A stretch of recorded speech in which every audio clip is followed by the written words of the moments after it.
नमस्कार दोस्तों। आज आपके साथ जो मैं विषय साझा करने जा रही हूँ वो विषय है, क्या बाहरी नकारात्मकता हम पर प्रभाव डालती है? अगर डालती है तो कितना डालती है? क्योंकि बहुत लोगों के ये प्रश्न है कि हम ध्यान सिखाने जाते हैं, ध्यान प्रचार करते हैं तो दूसरों की नेगेटिविटी हमारे ऊपर आ जाती है। मुझे भी ये बहुत पहले भ्रम था कि जब हम दूसरों को कुछ बताते हैं अध्यात्म का तो उनका कुछ नेगेटिव इफेक्ट हमारे ऊपर आता है, और मैं किसी को बताती नहीं थी। लेकिन जैसे जैसे ध्यान किया, पत्री सर से सुना, उनसे पूछा, तो पता चला कि एक कारण क्या है, क्यों ऐसा होता है। तो वही आपके साथ साझा करने जा रही हूँ। मैंने सोचा था ये पंजाबी में लेने का, पर मुझे लगा हिंदी में सेशन करने से ज्यादा लोगों तक पहुंचेगा। इसमें मैंने गुरबानी भी ली है कि गुरबानी इस बारे में क्या कहती है, और ऐसी बहुत सारी कथाएं हैं गुरुओं के समय की जो हमें ये बात खोलकर समझाती हैं। तो वही आपसे मैं साझा करने जा रही हूँ। क्या हमारे ऊपर नकारात्मकता का प्रभाव पड़ता है? पड़ता है तो कितना पड़ता है? जैसा कि आप पिक्चर में देख रहे हैं कि बहुत सारी अच्छी चीजें हैं, ढेर लगा हुआ है अच्छी चीजों का, लेकिन हम लेंस लेके खोज रहे हैं कि गलत कहाँ पर है, बुराई कहाँ पर है। क्या सचमुच हमारे जीवन में गलत ही हो रहा है सब कुछ? क्या हमारे आसपास कुछ अच्छा नहीं हो रहा? क्यों हम बुराई को ढूंढते रहते हैं? हमारा ध्यान अच्छाई की तरफ क्यों नहीं जाता? बहुत कुछ अच्छा हो रहा है हमारे आसपास, हमारे घर में, हमारे जीवन में, लेकिन हमारा ध्यान नकारात्मकता की तरफ रहता है, और इसीलिए वो हमें बहुत ज्यादा प्रभावित करती है। क्योंकि साइंस ये कहती है, where the attention goes energy flows and you create that experience in your life.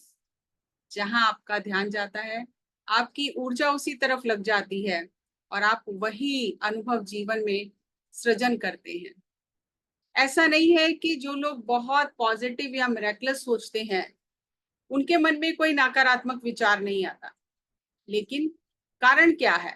कारण ये है कि उन्हें जब कोई नकारात्मक विचार आता है वो उसे वहीं रोक देते हैं। जैसे आप पिक्चर में देख रहे हो, वो उसे अपने भीतर आने ही नहीं देते, उसे वहीं रोक देते हैं, और वो उन चीजों की ओर ध्यान देते हैं जो बहुत अच्छी अच्छी हो रही हैं। इसलिए नकारात्मकता का उन पर प्रभाव नहीं पड़ता है। हम अपने मन में क्या डालते हैं वही हमारा मन बनाने लग जाता है। You become what you feed your mind. अगर हम अच्छे विचारों की पूंजी इकट्ठी कर रहे हैं, मन में अच्छे विचार जा रहे हैं, तो हमेशा स्वस्थ और खुशहाल रहेंगे। लेकिन अगर हम खोज खोज कर क्या गलत हो रहा है, क्या बुरा हो रहा है, किसके अंदर क्या बुराई है, उसी को देखते रहेंगे, इस ड्रामे को देखते रहेंगे, तो हम खुश रह ही नहीं सकते। क्योंकि हम दुनिया को नहीं बदल सकते, हम सिर्फ खुद को बदल सकते हैं, और खुद को बदलने की जिम्मेदारी हमारी है। और दूसरी बात ये कि नकारात्मकता जो है उसे पनपने के लिए भी नकारात्मकता चाहिए। कोई जहां पर गंदगी है वहां पर ही कीड़े मकोड़े आते हैं। अगर गंदगी ही नहीं है, साफ सफाई है, तो कीड़े मकोड़े कहाँ से आएंगे? क्योंकि उन्हें भोजन नहीं मिलेगा वहां। तो इसीलिए कहते हैं अच्छाई अच्छाई को आकर्षित करती है, बुराई बुराई को आकर्षित करती है। और ये बात मैंने बहुत गहराई से अनुभव की है, क्योंकि ध्यान में आने से पहले मुझे ये लगता था कि जिसके साथ बात करूंगी उसकी नेगेटिविटी आ जाएगी। अगर किसी ने मेरे सिर पर हाथ रखा, आशीर्वाद दिया, तो उसकी नेगेटिविटी आ जाएगी। अगर मैंने किसी के पैर छुए तो उसकी नेगेटिविटी आ जाएगी। किसी के घर जाके कुछ खाया तो उसकी नेगेटिविटी आ जाएगी। पूरा जिंदगी इसी उलझन में बीतती गई। कहीं जाना नहीं, किसी के घर नहीं जाना, खाना नहीं, भूखे रहना, रुकना नहीं कहीं रात को कि उनकी नेगेटिविटी आ जाएगी। ऐसे बहुत ही उलझन में बहुत समय बीता, और तब आ भी जाती थी, तब ऐसा ही होने लग जाता था। बीमार हो जाना, गलत विचार आने, ये सब होता था, सिर दर्द करना। तब समझ नहीं आती थी कि जहां भी मैं जाती हूँ ऐसा मेरे साथ क्यों होता है। जब मैं ध्यान में आई और मुझे पता चला कि ध्यान प्रचार भी करना चाहिए, तो मैं नहीं करती थी। मैं किसी को ध्यान के बारे में नहीं बताती थी, क्योंकि वो मेरे दिमाग में था कि नेगेटिविटी आ जाएगी बताने से, तो मैं नहीं बताती। फिर एक बार मैंने पत्नी सर से पूछा कि क्या जब हम किसी को बताते हैं तो उसकी नेगेटिविटी हमारे ऊपर आ जाती है? तो उन्होंने कहा नहीं, नेगेटिविटी यहाँ पर है, आप अट्रैक्ट करते हो उन चीजों को, क्योंकि आपकी सोच गलत है। सोच सही होने से कुछ नहीं होता है। तो मुझे बहुत हैरानी हुई और फिर धीरे धीरे मैंने खुलना शुरू किया, बात करना शुरू किया, लोगों से घुलना मिलना शुरू किया। और जैसे बीएसएसएम है कि सब लोग शेक हैंड करते हैं, गले मिलते हैं, तो मैं तो कभी किसी को शेक हैंड नहीं देती थी, कभी किसी के गले मिलना मतलब समझो कि सारी नेगेटिविटी उसकी ले ली। तो इन सब चीजों से बहुत बचती थी। लेकिन जैसे ही मैंने अपने विचार को बदला, समझा कि मैं नेगेटिविटी अट्रैक्ट कर रही हूँ क्योंकि मेरे अंदर की सोच गलत है। तो जैसे जैसे सोच को बदला, वही मैं हूँ, सब कुछ करती हूँ। और आप जानते हैं कि ध्यान प्रचार भी किया कई कई दिनों तक, कभी किसी के घर, कभी किसी के घर, कभी किसी जगह। लेकिन वो सब चीजें दिमाग से हट गई और फिर उनका प्रभाव भी नहीं पड़ा, वो भी बंद हो गया क्योंकि मेरा फोकस चेंज हो गया। एक बहुत प्यारी कहानी है। एक राजा था, उसके घर में कोई औलाद नहीं थी और राजा ने बहुत यज्ञ कराए, पंडितों से पूछा, तो आखिर में उन्होंने कहा कि अगर आप किसी बच्चे की बलि देंगे तो आपके घर औलाद हो सकती है। तो राजा ने कहा मैं ऐसा नहीं कर सकता, क्योंकि राजा बहुत शुभ विचारों का धार्मिक था। लेकिन सबने उस पर इतना दबाव डाला कि आपको अपने राज्य की चिंता भी होनी चाहिए, अपनी प्रजा की चिंता होनी चाहिए, तो आपको एक उत्तराधिकारी प्रजा के लिए देना है। तो आखिर राजा ने कहा मैं ये नहीं करूंगा। तो मंत्रियों ने सलाह दी कि अगर कोई अपनी इच्छा से अपने बच्चे को बलि देने के लिए लेकर आए तब तो आपके ऊपर कोई दबाव नहीं है। तो राजा ने कहा हाँ, अगर कोई अपनी इच्छा से अपने बच्चे को लेके आए तब देखते हैं। तो एक जब ढिंडोरा पिटवाया गया पूरे नगर में, तो एक परिवार में 7 बच्चे हैं, बहुत गरीब हैं, खाने को नहीं है। और उनका जो छोटा बेटा है वो कहीं संतों की संगत में आ गया और उसने ईश्वर की तरफ अपना ध्यान लगा लिया और वो हर समय साधना में रहता है। तो माँ बाप ने सोचा ये तो कुछ करता नहीं है, अच्छा यही है कि इसको दे देते हैं ताकि हमारी गरीबी कट जाएगी। तो उसके पिता उस बच्चे को लेकर साथ चले और राजा के पास पहुंचे। और उसमें राजा की ये शर्त थी कि बच्चे को पता होना चाहिए कि मुझे बलि देने के लिए लेकर जा रहे हैं। उसके पिता ने उसे बताया कि मैं राजा को तुम्हें सौंप दूंगा और राजा तुम्हारी बलि देगा और हमारी गरीबी कट जाएगी। तो बच्चे को ये मालूम था कि मुझे मारने के लिए लेकर जा रहे हैं। जब वहां राजा के पास पहुंचे तो राजा बहुत हैरान हुआ कि कोई माता पिता अपने बच्चे की बलि कैसे दे सकते हैं। पर क्योंकि वो आ गए थे तो पूरी तैयारी की गई। जब उससे पूछा गया तेरी कोई अंतिम इच्छा है बेटा, तो उस बच्चे ने कहा हाँ, मुझे थोड़ी देर खेलना है। तो राजा ने सोचा बच्चा है तो खेलेगा ही। तो उस बच्चे ने क्या किया, मिट्टी इकट्ठी की और उसकी 4 ढेरियां बनाई। एक ढेरी के सामने खड़ा हुआ, मन में कुछ विचार किया और उसे लात मार दी। फिर दूसरी ढेरी के सामने खड़ा हुआ थोड़ी देर और उसे भी लात मार। फिर तीसरी ढेरी के सामने खड़ा हुआ और उसे भी लात मार। राजा देख रहा है। फिर चौथी ढेरी के सामने खड़ा हुआ, बहुत देर तक खड़ा रहा, फिर उसकी परिक्रमा की और उसके आगे नतमस्तक हो गया। अब उसने राजा को कहा कि अब आपको जो करना है कर लो, मेरा खेल खत्म हो गया।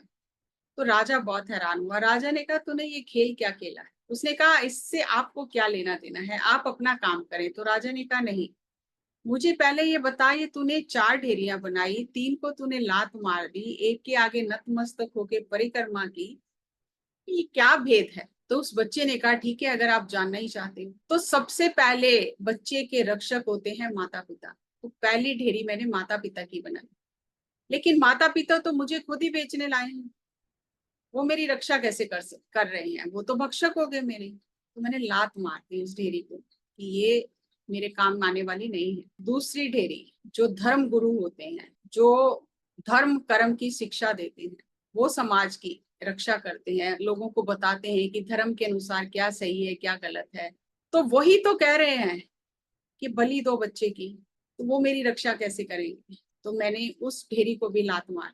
तीसरी ढेरी मैंने बनाई राजा की। राजा तो प्रजा पालक होता है और राजा ही मेरी हत्या करने जा रहा है, तो मैं राजा से भी क्या आशा रखूं? मैंने उस ढेरी को भी लात मार। चौथी ढेरी मैंने बनाई परमात्मा की कि सबने मेरा साथ छोड़ दिया है लेकिन तू तो अभी भी मेरे साथ है, तू चाहे तो कुछ का कुछ हो सकता है, बाजी पलट सकती है, अभी भी मुझे तेरी आस है क्योंकि तूने मुझे भेजा है धरती पर, तू ही मेरा रखवाला है और तू ही मेरी रक्षा कर सकता है। मुझे तेरी आस है और मुझे पक्का भरोसा है कि तू मेरी आस को तोड़ेगा नहीं। राजा हैरान हो गया, इतना समझदार बच्चा, इतना गुणवान, इतना ज्ञानी बच्चा, और मैं इसकी बलि देने जा रहा हूँ। और इसकी बलि दे दी, कल को मेरा बच्चा हो ना हो, और हो तो वो कैसा निकले ये भी नहीं मालूम, तो इससे ज्ञानवान गुणवान बच्चा तो नहीं मिले। तो राजा ने कहा नहीं, मैं इसे ही अपना पुत्र बना लेता हूँ और इसे ही उत्तराधिकारी बना देंगे। ऐसा गुणवान, ऐसा सूझवान बच्चा जो ज्ञानी है कहाँ मिलेगा। तो राजा ने उसे अपना पुत्र बना के उसे राजगद्दी सौंप। इतनी नकारात्मकता चारों तरफ होने के बावजूद भी वो बच्चा डरा नहीं, क्योंकि उसे अपने परमात्मा पे भरोसा था। हमें लगता है बाहर की परिस्थितियां हमें प्रभावित कर रही हैं, हम ये नहीं सोचते कि अंदर से हम कमजोर हैं। अगर कोई कमजोर है उसे कोई भी डांट सकता है, मार सकता है, लेकिन जो पहलवान है, शारीरिक रूप से तंदुरुस्त है, उसे कोई जल्दी से मार नहीं सकता, कमजोर को मारा जाता। तो हमें ये समझना होगा कि सबसे पहले हम अंदर से कमजोर हैं। हम डर रहे हैं, ये ना हो जाए, ये ना हो जाए, वही हो जाता है। हम अंदर से मजबूत नहीं है, क्योंकि हमने साधना नहीं की, ध्यान नहीं किया। वो बच्चा संतों की संगत में आ गया, उसे सत्य का पता चल गया, उसने साधना करनी शुरू की, आत्मा सशक्त हो गई, उसे कोई भय नहीं है, कोई डर नहीं है। इसी तरह द्रौपदी ने कृष्ण जी से पूछा, आप पहले क्यों नहीं आए? जब मेरा वस्त्र हरण हो रहा था, इतना मुझे अपमानित किया गया, आप पहले क्यों नहीं आए? तो श्री कृष्ण भगवान ने कहा, तुमने पहले बुलाया ही नहीं, मैं तो बाहर ही खड़ा था कि कब तुम मुझे आवाज लगाओ। जैसे ही तुमने आवाज लगाई, मैं उसी क्षण आ गया।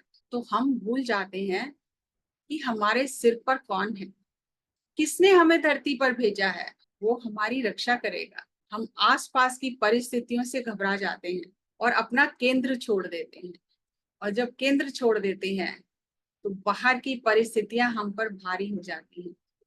जैसे कोई व्यक्ति नौकरी करता है, अगर उस नौकरी के दौरान उसकी मृत्यु हो जाती है किसी कारणवश, तो उससे बहुत धन मिलता है, ये सुप्रीम कोर्ट का आदेश है। इसी तरह जो व्यक्ति गुरु कार्य में रहता है, गुरु की सेवा करता है, गुरु के सिद्धांतों का पालन करता है, गुरु के वचनों पर चलता है, तो गुरु को उसकी रक्षा करनी ही पड़ती है, क्योंकि वो नौकरी पर तैनात है, ऑन द जॉब। और जो ऑन द जॉब है वो कंपनी की जिम्मेदारी है। तो जब हम गुरु के सिद्धांतों का पालन करते हैं, सेवा करते हैं, गुरु के दिए हुए आदेशों पर चलते हैं, तो गुरु को रक्षा करनी पड़ती है। गुरु परीक्षा भी लेता है और फिर उससे निकाल भी लेता है, क्योंकि हम उसकी नौकरी पर तैनात हैं। और जिससे गुरु ने कुछ देना होता है, जिस पर कृपा करनी होती है, सबसे पहले गुरु उसे सेवा देता है, किसी सेवा में लगाता है, नौकरी पर लगा देता है। सेवा में लगाना, नौकरी में लगा देना। और जब नौकरी कर रहे हैं तो उसका हमें तनख्वाह तो मिलेगी, ऐसा नहीं है कि नौकरी करेंगे तो कुछ नहीं मिलेगा। गुरु की नौकरी करना, तो गुरु तो लोक परलोक के सुख दे देता है। तो ये नकारात्मकता हम पर आ जाएगी, हमारा क्या होगा, ये तो बहुत छोटी सी बात है। ये हमारे ही मन की कमजोरी है, हमारी कमजोरी है ये। जब गुरु रखवाला है तो किसी की नजर नहीं लग सकती, किसी की नकारात्मकता नहीं आ सकती है। हमने यहाँ वहां से जो बातें सुन ली हैं, उनकी वजह से हम इतने डर जाते हैं, इतने प्रभावित हो जाते हैं। मान लो किसी ने अपना अनुभव बताया कि मेरे ऊपर नकारात्मकता आ गई है, नेगेटिविटी आ गई, तो हम पहले ही डर जाते हैं। हम ये नहीं समझते कि उसकी अवस्था क्या है, कहीं उसकी खुद की कमजोरी तो नहीं है, या उसकी अवस्था ऐसी है कि वो बहुत उन्नत आत्मा हो चुकी है और किसी का कल्याण करने के लिए उसके ऊपर थोड़ा बहुत असर आया है। और ये बहुत ही संत जो होते हैं, जो उन्नत आत्माएं होती हैं, जिन्होंने अपने ऊपर मास्टरी कर ली है, ये उनकी बात है। हम तो मास्टर बने नहीं, अभी उतने उन्नत हुए नहीं, लेकिन बात पकड़ ली कि नेगेटिविटी आ जाती है। अगर गुरबानी से हम देखें तो गुरबानी कहती है, मारे राखे एको आप। मारने वाला, रक्षा करने वाला वो स्वयं खुद है। मानुख के किछ नाही हाथ, किसी व्यक्ति के हाथ में कुछ नहीं है। जो हम व्यक्तियों से डरते हैं, किसी के हाथ में कुछ नहीं है। रक्षा करने वाला, मारने वाला वो खुद आप है। अगर वो मारे तो कोई बचा नहीं सकता, और वो रखे तो कोई मार नहीं सकता, जैसा अभी हमने इस कहानी में देखा। तिसका हुक्म बूझ सुख होए, तिसका नाम रख कंठ परोए। कि उसके ऑर्डर को, उसके आदेश को, उसके हुक्म को मान ले कि सब कुछ उसके हाथ में है। जब तुझे इस बात की समझ आ जाएगी तो तेरे जीवन में सुख ही सुख होगा, फिर दुख होगा ही नहीं। और उसके नाम को हर समय अपने गले में हार बनाकर पहने, उसकी याद में रह हर समय कि वो मेरा अपना है, वो मेरा रखवाला है, वो मेरे साथ है हर समय। तो कोई भी चीज तेरा कुछ नहीं बिगाड़ सकती। प्रभ भावे मानुख गत पावे, प्रभ भावे तब पाथर तराप। अगर उसको भा जाए, उसे अच्छा लगे, वो प्रसन्न हो जाए, तो मनुष्य की कल्याण हो जाती है, मुक्ति मिल जाती है, जन्म मरण के चक्कर से मुक्त हो जाता है। अगर उसे भा जाए तो पत्थर भी पानी में तैरने लगते हैं। और हमने सुना रामायण में कि श्री रामचंद्र जी ने पत्थरों पर राम लिखकर लंका पर चढ़ाई करने के लिए समुद्र पर पुल बनाया। अगर उसे भा जाए तो पत्थर भी पानी पर तैर सकते हैं, तैरते हैं। प्रभ भावे बिन सास ते राखे, प्रभ भावे बिन सास ते राखे। अगर उसे भा जाए, उससे अच्छा लगे, तो सांसों के बिना भी वो व्यक्ति को जीवित रख लेता है। ऐसे बहुत सारे उदाहरण हैं जब व्यक्ति को जलाने के लिए ले गए और वो उठकर बैठ गया। डॉक्टर ने घोषणा कर दी कि ये व्यक्ति मृत हो चुका है, इसे ले जाओ, और कुछ ही पलों में, घंटों में वो उठकर बैठ गया। क्योंकि जीवन देना और लेना उसके हाथ, किसी और के हाथ में नहीं है। लेकिन हम भूल जाते हैं, हमें लगता है शायद डॉक्टर बचा सकता है, दवाइयां बचा सकती, वो चाहे बिना दवा के, बिना डॉक्टर के बचा सकता है, लेकिन उसका चिंतन हमारे मन में होना चाहिए, चिंता नहीं होनी चाहिए। गुरबानी में एक जगह आता है, वैदो ना वाई पैनो ना पाई, एको सहाई नाम। दवा, भाई, बहन, वैद्य, डॉक्टर कुछ नहीं कर सकते। डॉक्टर भी आखिरी में कह देता है कि अब तो दुआ करो, तो शुरू से ही दुआ क्यों ना करें, उसके चिंतन में क्यों ना रहे। चिंता कर करके हम बीमार हो जाते हैं, शारीरिक तौर पर, मानसिक तौर पर, बुद्धि के स्तर पर। बुद्धि काम करना बंद कर देती है चिंता कर करके। तो क्यों ना चिंतन किया जाए, क्योंकि यही गुरबानी कह रही है, तिसका नाम रख कंठ परोए, गले में उसकी याद का हार बना के रख।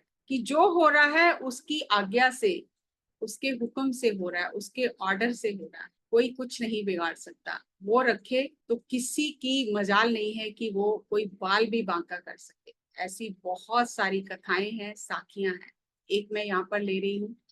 गढ़शंकर जगह है जहां पर गुरु अर्जन देव जी का सिख एक पाई तिलकू रहता था। उसी शहर में 110 साल का एक योगी रहता था जिसने यंत्र मंत्र करके कुछ सिद्धियां पाई। बहुत अहंकार था उसे कि मैं तो बहुत कुछ कर सकता हूँ, और उसने ढिंडोरा पिटवाया नगर में और भंडारा किया कि जो कोई मेरे दर्शन करेगा उसे 1 साल का स्वर्ग मिले। सब लोग वहां इकट्ठे हो गए। योगी बहुत खुश हुआ कि सब लोग मेरे दर्शन करने आए हैं, और लालच में, लालची तो हम हैं ही, 1 साल का स्वर्ग मिलेगा, खाली दर्शन करने से, कुछ करना नहीं है तो कौन नहीं जाएगा, सभी भाग जाएंगे। तो योगी ने पूछा कि सारे शहर ने दर्शन कर लिया है कि कोई रह गया है।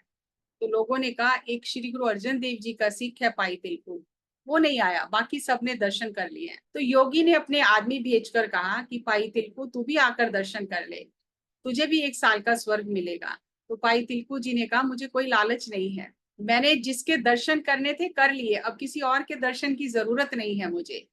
तो योगी के अहंकार को बहुत चोट लगी। अब तो ये उसकी इज्जत का सवाल हो गया कि सारा नगर दर्शन करके गया और एक सिख दर्शन नहीं कर रहा। तो योगी ने अपनी शक्तियां सिख पर आजमानी शुरू की। उसने भूत प्रेत शक्तियां सिख की तरफ भेजी कि उसका कुछ बिगाड़ कराओ, उसे पता चले कि उसने मेरी बात ना मान के कितना गलत किया है। वो सिख था, पूर्ण सिख था, जिसे अपने गुरु पर पूरा भरोसा था। वो हमारी तरह डरपोक नहीं था कि अब क्या होगा, अब तो योगी अब सिद्धियां और शक्तियां भेज रहा है, भूत प्रेत भेज रहा है, तंत्र मंत्र कर रहा है, मेरा बिगाड़ देगा कुछ। नहीं, उसे अपने गुरु पे पूरा भरोसा था कि मेरा गुरु पूर्ण है, वो मेरी रक्षा कर रहा है, मेरा कोई शक्ति कुछ नहीं बिगाड़ सकती, क्योंकि मेरे ऊपर जो शक्ति है वो सर्वोपरि है। तो सिख ने, जो गुरु जी ने उसे पाठ दिया था मूल मंत्र का, वो करता रहा और समाधि में बैठ गया। भूत प्रेत उसका कुछ नहीं बिगाड़ सके। वो वापस चले गए। योगी बहुत हैरान हुआ। उसने कहा कि तुम उसका कुछ बिगाड़ के क्यों नहीं आए, उसको कोई नुकसान क्यों नहीं पहुंचाया। तो उन्होंने कहा कि जैसे ही उसके करीब जाते हैं उसका आभा मंडल ऐसा है कि वहां से हमें कोई धक्का देता है और बाहर बाहर निकाल देता है, हमें हम वहां जा ही नहीं सकते, कोई शक्ति हमें धक्का देके बाहर निकाल देती। योगी के अहंकार को धक्का लगा तो योगी खुद चलकर आया और उसने कहा तू दरवाजा खोल, मैं तुझे 4 साल का स्वर्ग देता हूँ सबसे ज्यादा। सिख ने कहा मैं तो ऐसे व्यक्ति के दर्शन, क्या ऐसे व्यक्ति का चेहरा भी देखना नहीं चाहता हूँ जो लालच देकर लोगों को फंसा लेता है, और मुझे कोई लालच नहीं है, मुझे मेरे गुरु ने सब कुछ दिया है और मुझे स्वर्ग से कुछ लेना देना नहीं है। तो योगी का अहंकार टूट गया। अब योगी ने विनम्र होके प्रार्थना की सिख से कि जिस गुरु ने तुझे इतना मजबूत बनाया है, जिस गुरु पर तुझे इतना भरोसा है, जिस गुरु की शक्तियां तेरी रक्षा कर रही हैं, उसके लिए उसके नाम पर दरवाजा खोल। विनम्र होकर जब योगी ने कहा तो सिख ने दरवाजा खोला तो योगी उसके चरणों में गिर गया कि मुझे भी उस गुरु के पास लेकर चल, मैं भी उस गुरु का सिख बनना चाहता हूँ जिसने तुझे ऐसा बनाया है। तो भाई तिलकु जी उस योगी को लेकर श्री गुरु जी की तरफ चले और लोग भी साथ में चले कि हम भी देखेंगे क्या होता है। जब नगर के पास पहुंचे तो योगी के मन में फिर अहंकार आ गया और उसने भाई तिलकु जी से पूछा गुरु जी की उम्र कितनी है। तब भाई तिलकु जी ने बताया कि गुरु जी की उम्र करीबन 25 साल है। तो योगी ने सोचा मैं 110 साल का, इतनी शक्तियां सिद्धियां साधना करके और मैं उनके आगे झुक जाऊं, ये कैसे हो सकता है, वो तो उम्र में भी मुझसे छोटे हैं। तो योगी ने कहा मैं नहीं जाता। तब जो 7 लोग चले थे उन्होंने समझाया कि एक बार चल के देख तो सही, बिना देखे तुझे क्या पता चलेगा, एक बार चल के देख। तो समझाने से वो योगी गुरु जी की तरफ चला और गुरु जी ने इधर सिखों को कहा कि जैसे ही वो योगी यहाँ नगर में आए उसे हमारे पास नहीं आने देना, एक तंबू लगाओ और उसमें उस योगी को और उस सिख को बिठा देना। सिखों ने वैसा ही किया, उस योगी को उस तंबू में बिठा दिया। दूसरी तरफ तंबू के गुरुजी आकर बैठ गए, लेकिन योगी गुरुजी को देख नहीं पा रहा क्योंकि बीच में पर्दा है। तो गुरुजी ने योगी से पूछा कि आपका जो ये कान है ये कैसे कटा है। योगी हैरान हो गया क्योंकि इस बात को तो वो भूल चुका था, घबरा गया और याद करके बताया कि एक बार मैं बेड़े में बैठकर दरिया पार कर रहा था और भी बहुत लोग थे और तूफान आ गया, बचने की कोई उम्मीद नहीं थी। किसी व्यक्ति ने कहा कि ये तूफान बलि मांग रहा है, अगर किसी की बलि दी जाए, किसी को पानी में फेंक दिया जाए तो ये तूफान शांत हो जाएगा। सबने एक दूसरे की ओर देखा और मेरी ओर देखा कि इसका तो कोई है नहीं, ये तो योगी है। तो उन्होंने मुझे उठाकर दरिया में फेंक दी। मैंने बहुत मशक्कत की पानी के साथ तैर कर बाहर आने की, लेकिन नहीं आ पाया और बेहोश हो गया। और उस समय किसी पानी के जानवर ने मेरा कान काट लिया। 3 दिन बाद जब मुझे होश आया तो मुझे पता चला कि मेरा कान कटा हो। तो गुरु जी ने कहा कि कान में मुद्रा भी थी। उसने कहा हाँ मेरे कान में एक मुद्रा भी थी, मैंने मुद्रा पहनी हुई। तो गुरु जी ने तंबू के नीचे से हाथ निकालकर योगी को कहा ये मुद्रा तो नहीं थी। जब योगी को वो मुद्रा दी तो वो जोर जोर से रोने लगा क्योंकि असंभव बात है ये कि 50 साल पहले वो दरिया में डूबा और उस समय की मुद्रा गुरु जी के पास आई और गुरु जी ने वो योगी को वापस दी। तो जोर जोर से रोने लग गया कि मुझे दर्शन दो, अहंकार चूर चूर हो गया, मैं आपका सिख बनना चाहता हूँ, मुझे दर्शन दो, मेरे पर कृपा करो, कृपा दृष्टि करो मेरे। तब गुरु जी ने वो तंबू हटवाया और योगी को दर्शन दिए और योगी फिर सिख बना। ऐसी ऐसी कमाल की साखियां हैं, जब हम सुनते हैं तब हमें पता चलता है कि गलती हमारी है, हमें भरोसा ही नहीं है गुरु पर, ना अपने आप पर, ना अपनी साधना पर। हम छोटी छोटी बातों से डर जाते हैं, इसकी नेगेटिविटी आ जाएगी, उसकी नेगेटिविटी आ जाएगी। नहीं, नेगेटिविटी हमारी अंदर है।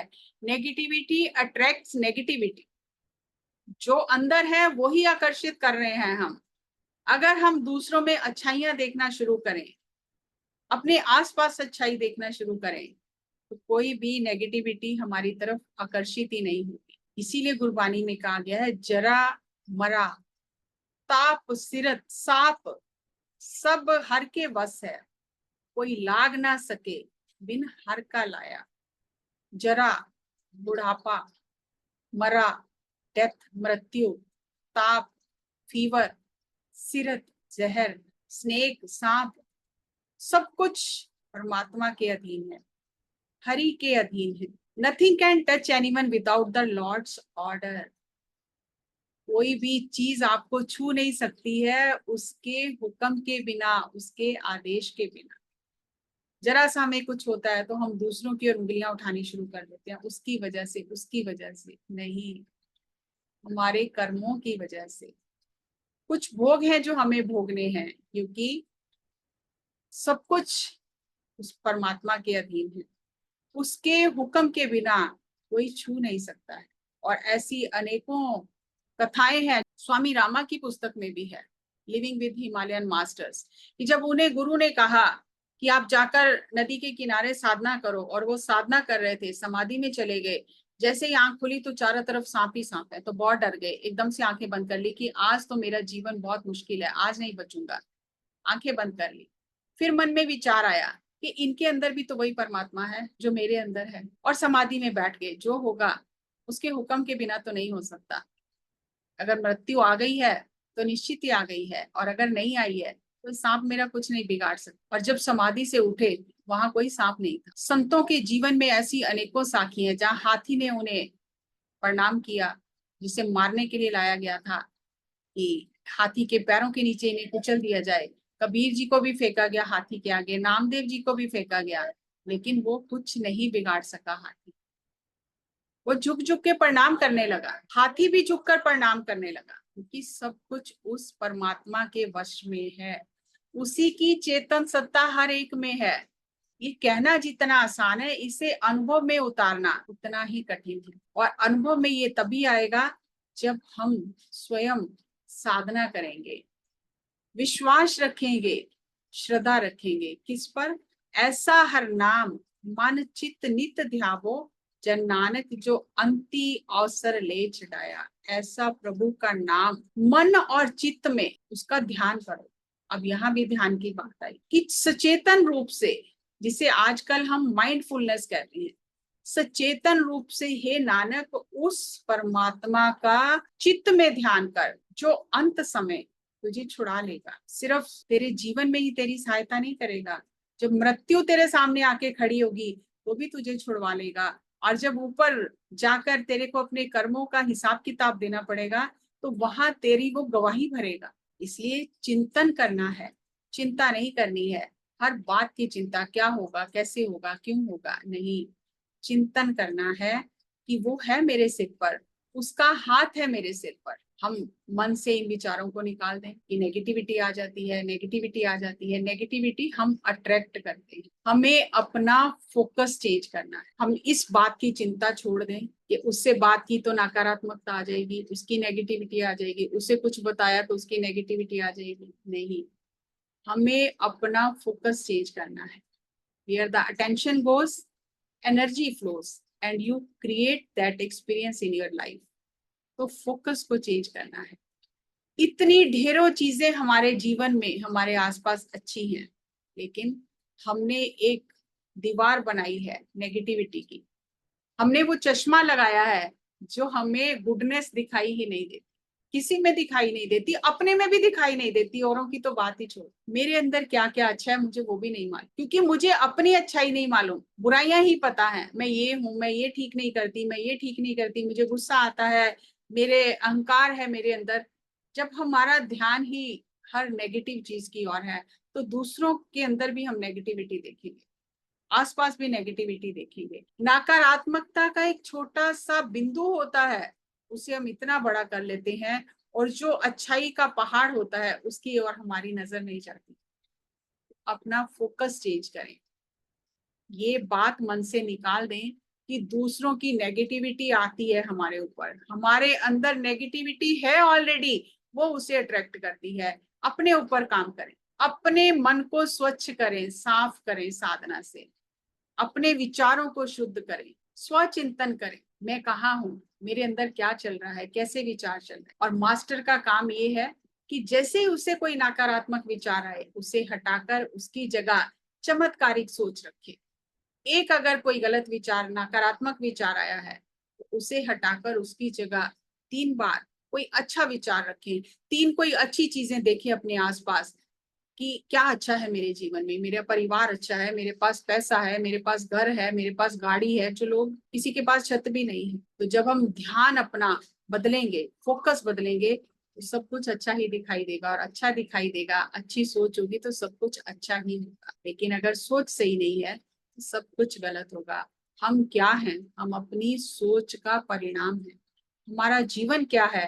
हमारा जीवन हमारी सोच का परिणाम। हमें स्वयं के अंदर भी अच्छाई देखनी है, और जो हमारे अंदर बुराई है, नकारात्मकता है, उससे दूर करने का प्रयास करना है। मास्टर वही है जिसकी अपने ऊपर मास्टरी है। अगर हम इन चीजों में बह जाते हैं, प्रभावित होते हैं इन चीजों से, इसका मतलब अभी हम मास्टर नहीं बने। मास्टर को नकारात्मक विचार आता नहीं है, ऐसा मैंने जब सर से पूछा तो उन्होंने कहा ऐसा नहीं है। विचार आया, आप कितनी जल्दी उस विचार को हटा देते हो, ये मास्टरी है। अगर आप उस विचार को लेकर बैठे रहते हो, सोचते रहते हो और सारा दिन उसमें बिता देते हो, तो आप मास्टर नहीं हो। विचार आया, आपने उसे हटा दिया और आपने अपने फोकस को शिफ्ट किया, तो आप मास्टर हो। क्योंकि आपको अपनी एनर्जी को चैनल करना आता है, और वही हमें सीखना है। तो जो मुझे समझ आया मैंने आपके साथ साझा किया। आपका सबका बहुत बहुत धन्यवाद। क्योंकि आपके प्रश्न आते हैं तो फिर मेरे मन में कोई विचार आता है और एक सेशन बन जाता है। इसी तरह अपने प्रश्न भेजते रहें, और जो भी वीडियोस हैं सबके साथ शेयर करें। बहुत बहुत धन्यवाद। Thank you. Thank you.